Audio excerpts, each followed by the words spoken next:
So Ellie from Resilient Lismore, I went down to help with the flood effort in Lismore, and I was just really impressed by the amazing setup that they've got in Lismore, and thinking, how can we bring some of what can we do in Armidale? It's a really wonderful example of preparedness and moving forward, and exhaustion, and not enough volunteers to do and expertise to do what you're trying to do. But like, it's great. So welcome, Ellie, and we're pleased to hear from you about how things are going down. Thanks for having me. Can you all hear me well enough? Yes, thanks, Ellie. Thanks for your patience. I do have to admit that I did forget that I was supposed to be coming on, but that's because we're in recovery. And I will also be very frank and say that I haven't prepared anything to speak to you this evening, but disaster recovery has been something that has shaped my life for the last 5 years. So I think I can have a conversation with you about what it's like for us here in Lismore, what we're going through, what we're doing as a community, how we're working together to respond. So before I kick off, I'll just acknowledge that I'm joining you this evening on Widjabul Waible land in the Bundjalung Nation, and pay my respects to elders past, present and emerging. Here in Lismore, we have incredible First Nations leadership being shown on the ground, with the grassroots community response being led by the Koori Mail. The Koori Mail are an Indigenous-led newspaper that have also become a disaster recovery community network that are mobilising to distribute goods, coordinate volunteers and lead the recovery. So I guess you all know what's happened to us here in Lismore, but I also suggest that unless you've been to visit us, you probably don't really have an understanding of what's happened to us. So I was talking today with a fellow from the Salvos who was comparing what's happened in this most recent flood event to what happened during the bushfires. During the bushfires, and don't quote me on my statistics and my numbers because I don't always retain them very well, but in the bushfires there was perhaps something like 5,000 homes impacted across New South Wales. In Lismore, we've had 5,000 homes impacted within our city. So that's just here in Lismore. We are the epicenter of a region-wide disaster, the scale of which I never thought that I would see. And I mobilised in 2017 after the flood that we had then, which was an 11.7 metre flood. We thought at that time that that was going to be the biggest flood we would ever see in a very long time. And then here we are, 5 years later. We've had a flood larger than any in living memory, definitely larger than any since colonisation. And you would have seen the devastating images of what's happened to the heart of my beautiful community. We've had water inundated up to the roofs of thousands and thousands and thousands of homes.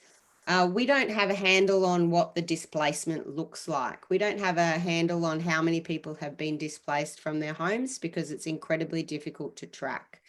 The latest estimates are somewhere between 10 and 14,000 people just out of Lismore, and that doesn't track the broader Northern Rivers.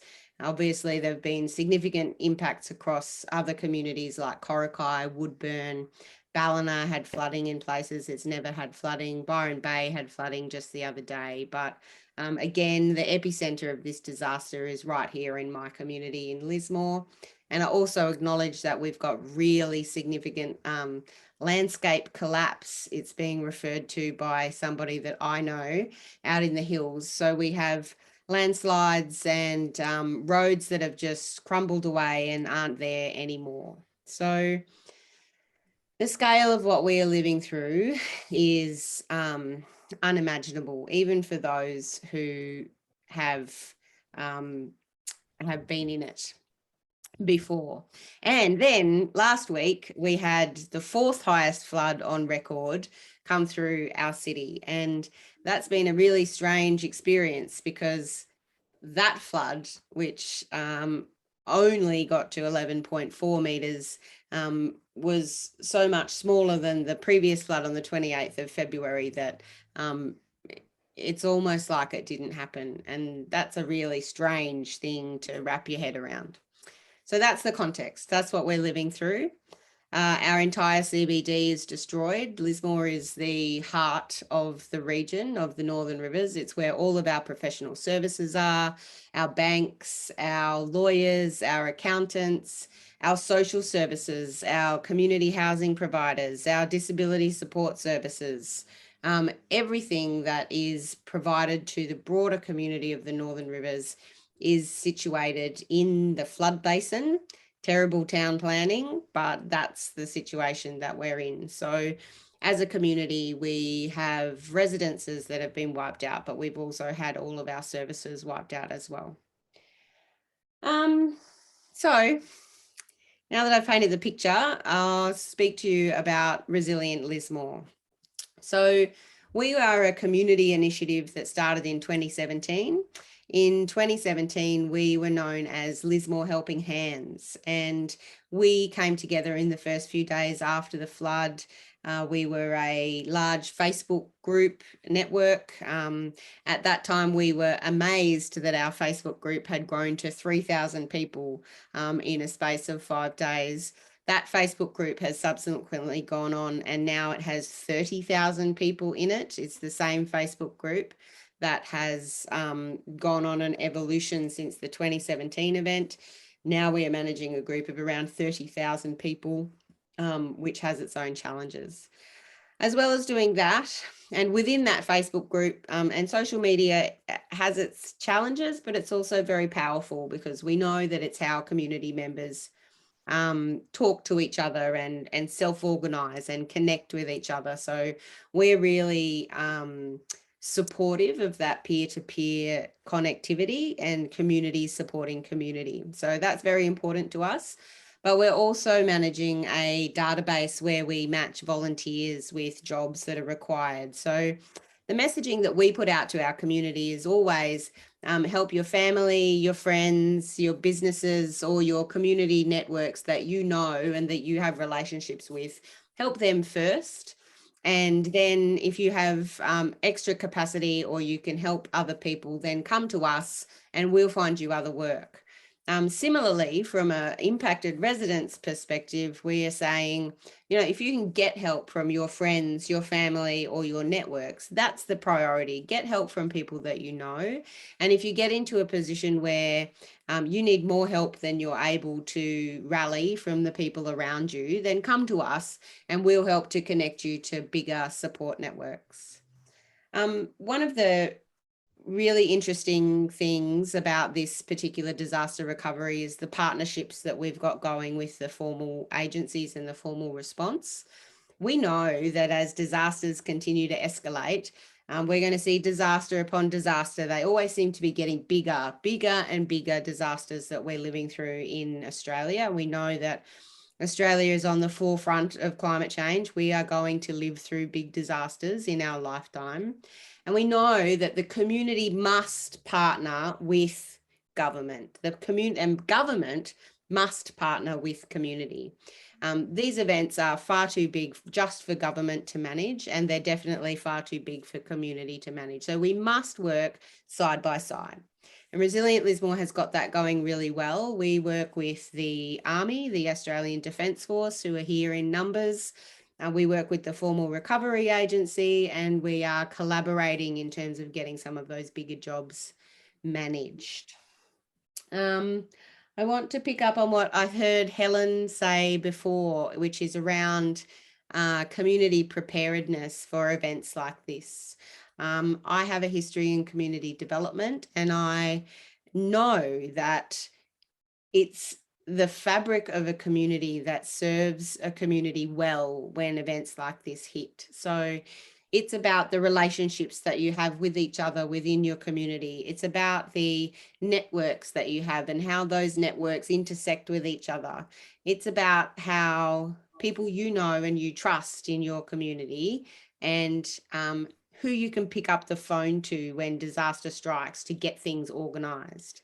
So I always say when I'm talking to my community and to any other community that the best possible thing you can do around preparedness and resilience is to do work together, do things together, do events, whatever they may be. They don't have to be disaster specific. It can be any sort of gathering or event, but do things that build relationships in your community. Get to know people in your community so that when a situation out of the ordinary does hit, you know each other and you can work together to solve problems.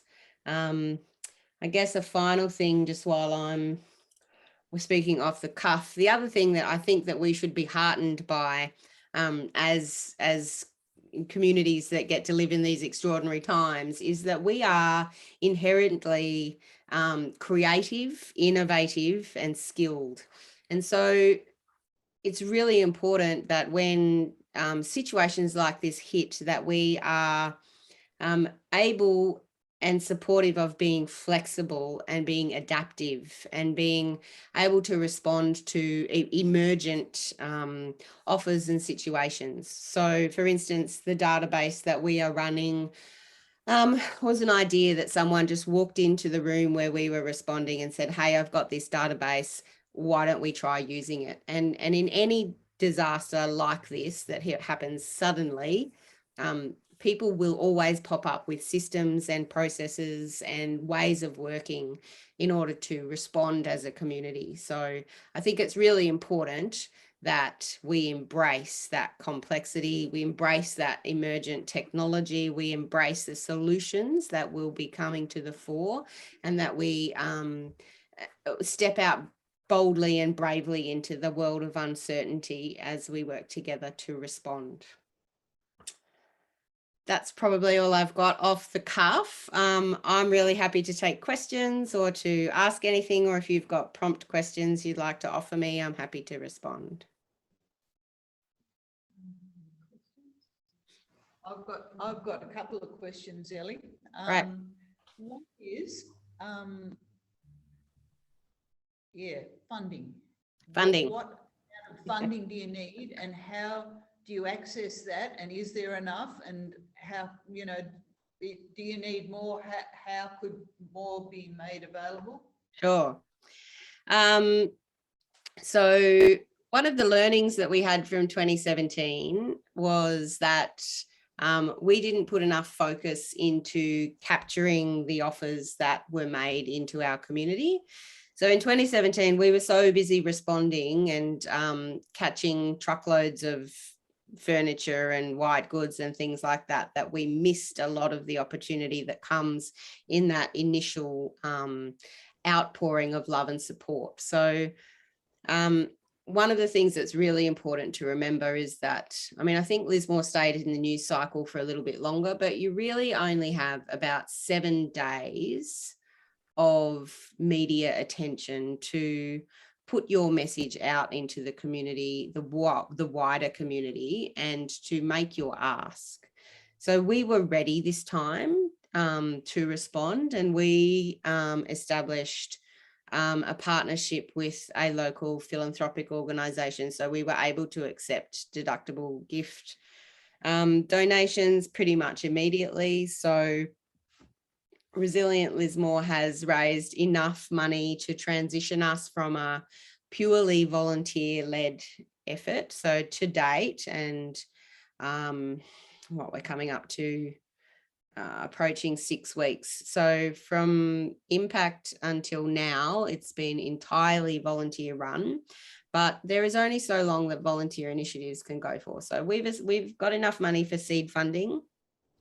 The next phase is to start being really on the front foot with government and with funding agencies to affirm and really strongly advocate for funding for community-led initiatives.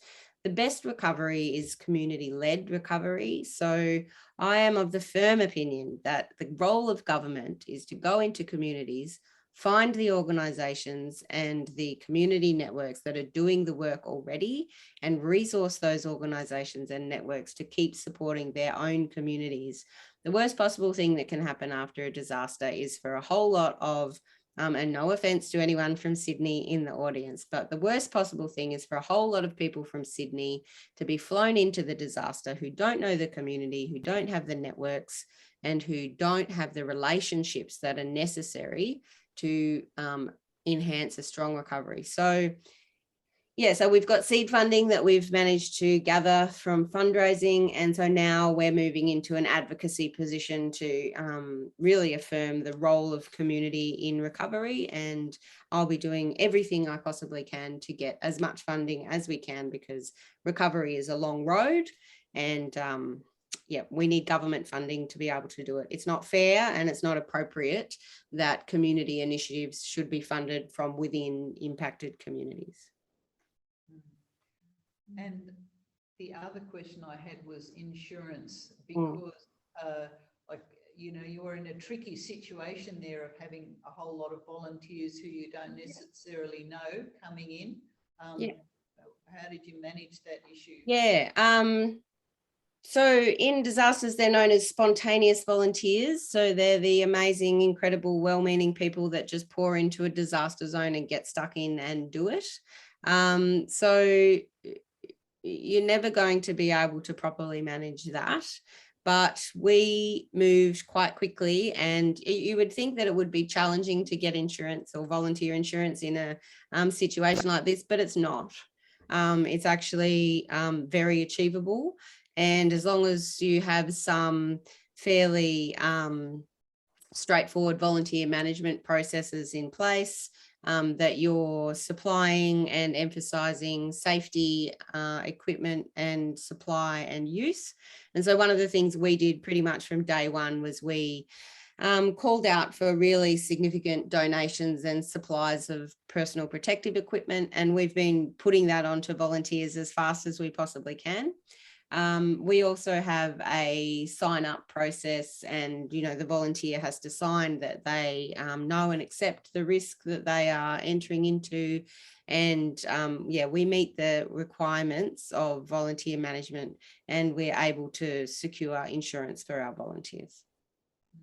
And have you got, like, how are you seeing that panning into the future in terms of your need for the numbers of volunteers? Have you got adequate?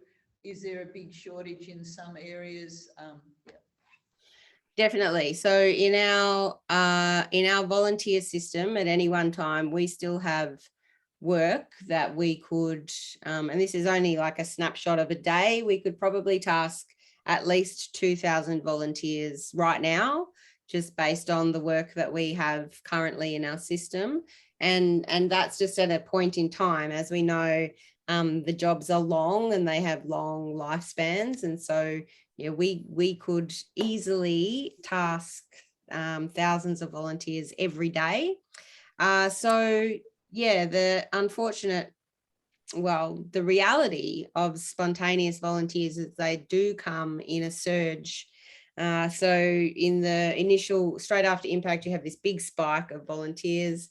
And then the next weekend, because they do come on the weekends when they can from work, the next weekend you'll have a slightly higher spike, and then they'll taper off and you'll just be in that everyday space of volunteering.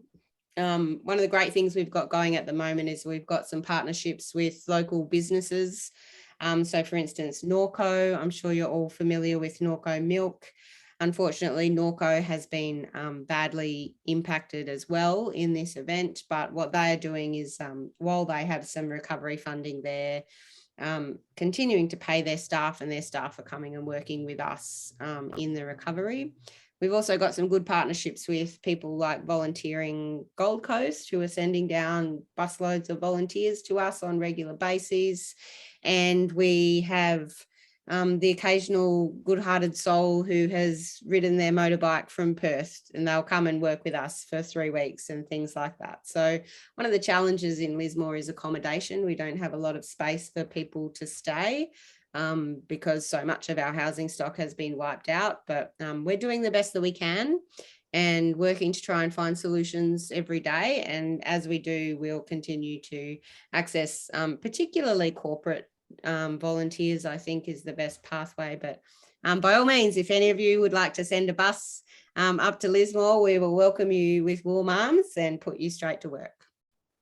And where could people stay? Like, we camped on the showground. You know, what options are there for people if they do come down?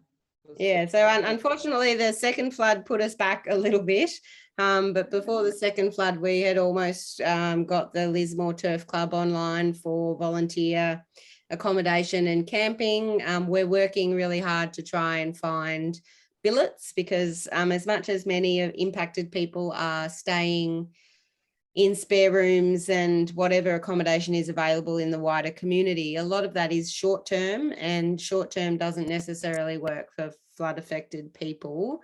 So yeah, we're working to build our billeting list, and there's a couple of second story hotels that are still kind of doable, but the thing to do is to reach out to us, let us know that you'd like to come, and then we'll work to find solutions. Margaret, question. Margaret? I'll tell. Would you mind walking here because she won't hear you? Yeah, it's all right. I can translate.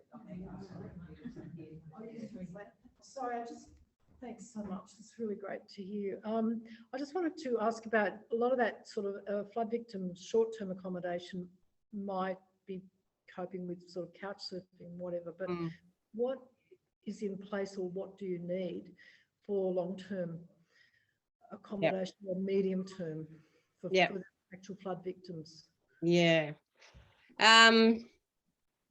So one thing, and this is not a criticism, but I really like to try and change up the language when we're talking about what's happened to our community. So I like to use the phrase flood survivors or affected people.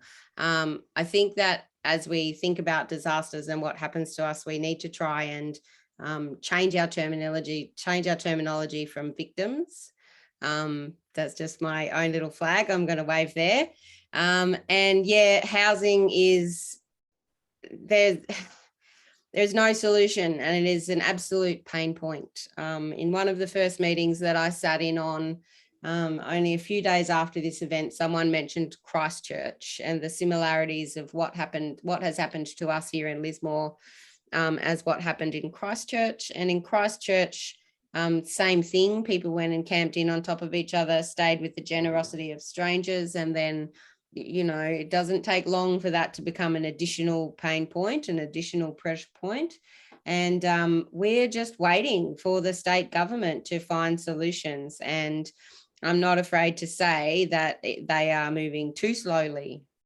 There are no solutions. And what we have seen in the last few days is that people who've been put into temporary accommodation are now having to relocate and move because obviously it's Easter and we live in the Northern Rivers and the tourists are coming. So flood affected people are being shuffled out of the accommodation that they are in to make way for visitors to our region. There are no solutions, which is why at Resilient Lismore, what we are trying to focus on is a short-term goal of making as much of the flood affected housing safe, secure and warm in time for winter. So even if all we can do is get one room in a house to a point where we can have a bed in there, the windows closed, the doors lock, they are warm enough and they have, you know, functioning bathroom. It's not very dignified, but that is the housing that exists in our community at the moment. And we need something, and the state government is moving far too slowly for the thousands of displaced people. Any other questions? That was, oh, sorry, Carla. Sorry, I have to unmute myself. Here we go.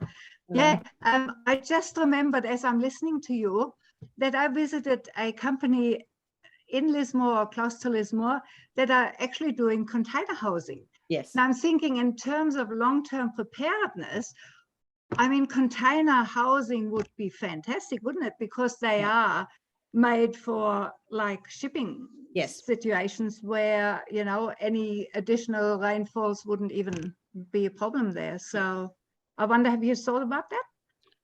Yeah, definitely. So one of the things that our local MP is pushing very hard for, and I'm with her on it, is that she's calling for a reconstruction commission for Lismore. And when people ask me, and you know, the big question is, what are you going to do? Are you going to move Lismore off the floodplain? And my answer is, we need innovative and quick response thinking to support people to make decisions that they want to make. So in the first place, if people want to get off the floodplain, we should enable them to do so. We should be providing a land swap, house swap initiative for people who do not want to live through that again. And that is an incredibly valid position. But for people that are robust and willing to live on the floodplain, because we do love our river, when our river is being its everyday self, we need to have solutions and innovative building codes that people can embrace and move through. So again, it's just too slow. We have people now who have ripped out the insides of their houses and they have no surety about what's coming next. So people are in this limbo of not being able to make decisions because it's too slow. I was born in Darwin shortly after Cyclone Tracy. Everyone has been telling me that in Tracy there was a reconstruction commission established 3 days after the event, and they just got on with it and did it and built a cyclone-proof city. We are 6 weeks out from our event, and still there are just big meetings that don't seem to go anywhere and no housing on the ground. So it's very frustrating. So yes, I absolutely agree with you. There are solutions, but like everything, we need government to enable those solutions and support the community. And it goes back to exactly what I was saying at the beginning. We need community and government to partner and to work hand in hand and alongside each other. But perhaps I'm an idealist there, because structural and systemic problems with government are not always responsive to that sort of thing. So I think we'll finish there, Ellie. Thank you No worries. so much. That would be really helpful. We're all really, you spoke very clearly and from the heart, and it's really great to get that connection to Lismore community. Thank you for all the effort that you're putting in there. No and worries. hopefully we can, Thanks. some of us continue to help. Yeah. Come visit, we'll welcome you. And have a great evening, and good on you for thinking about sustainability. Good on you for thinking about preparedness. It's critically important.